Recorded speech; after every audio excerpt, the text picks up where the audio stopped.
ভাগ্য বদলাবে এমন আশ্বাসে মধ্যপ্রাচ্যের মুসলিম দেশ ইরাকে গিয়েছিলেন বাংলাদেশি আজাদ খান, কিন্তু ভাগ্যের নির্মম পরিহাসে মৃত্যুর খবর আসলো তার বাড়িতে। মুহূর্তে আনন্দ রূপ নিল বিষাদে, এখন শুধু লাশের অপেক্ষা।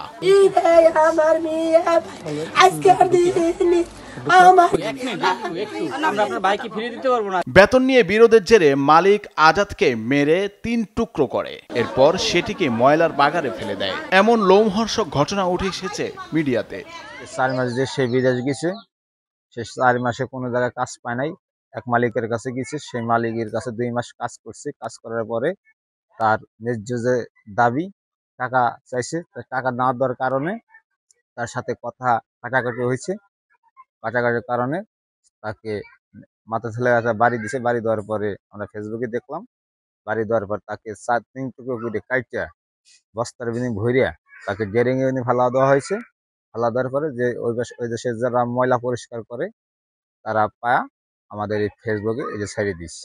রাজবাড়ীর গোয়ালন্দ উপজেলার দৌলতদিয়া ইউনিয়নের আজাদ খানের পরিবারের সূত্র থেকে জানা যায়, 4 মাস আগে আজাদ প্রায় 8 লাখ টাকা ধার দেনা করে দালালের মাধ্যমে ইরাকে পাড়ি জমান আজাদ। দালালের মাধ্যমে ইরাকে গেলেও প্রতিশ্রুত কাজ না পেয়ে বেকার সময় কাটছিল তার। পরে একটি বাসায় কাজ নিলেও বেতন নিয়ে বিরোধের জেরে তাকে হত্যা করা হয়েছে বলে অভিযোগ উঠেছে। এই দেশে দর্জির কাজ করতো, তখন ওনার সংসার চলে না, তখন উনি 9 লাখ টাকা দিয়ে নেওয়া ইরাক দেশে যায়। যাওয়ার পরে ওই কুকিলের সাথে যাই গ্যাঞ্জাম হয়েছে, হওয়ার কারণে শুনতেছি উনার মারি ফেলাইছে। ওই দেশে যে দালাল নিয়ে গেছে, ওই দালাল বলছে কুকিলি মারি ফেলাইছে। মারা গেছে, শুনে যখন মারা গেছে খুবই একটা আফসোস, বেদনার ব্যাপার। যাতে এই লাশটা দেশে আসে সেই ব্যবস্থা করে দেবেন, আর আলাদা যাতে এই যে টাকাটা এই ক্ষতিপূরণ দিতে পারে। নিহত আজাদের মা নবীরন বেগম বলেন, আমার ছেলের লাশ ফেরত চাই, আমি আমার ছেলের হত্যার বিচার চাই। আজাদের বাবলু বিদেশ নিচে নিয়ে হয়ে কাম দেয় নাই, মালিক মেরে হয়েছে, বেটা চেটেছে। তার 2টা বাচ্চা আছে, তারা কি খাবি কি করবি, কিভাবে বাঁচবে?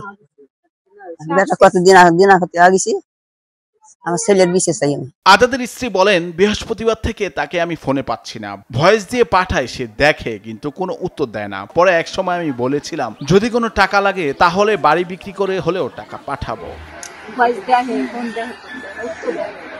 উত্তর দেয় না। তাও আমি বলছি, দাদা রে, তোর যদি টাকা পয়সা লাগে তুই আমার বাড়িতে আসছে, আমি বাড়িতে গেছি, তোর টাকা পয়সা দিতেছি,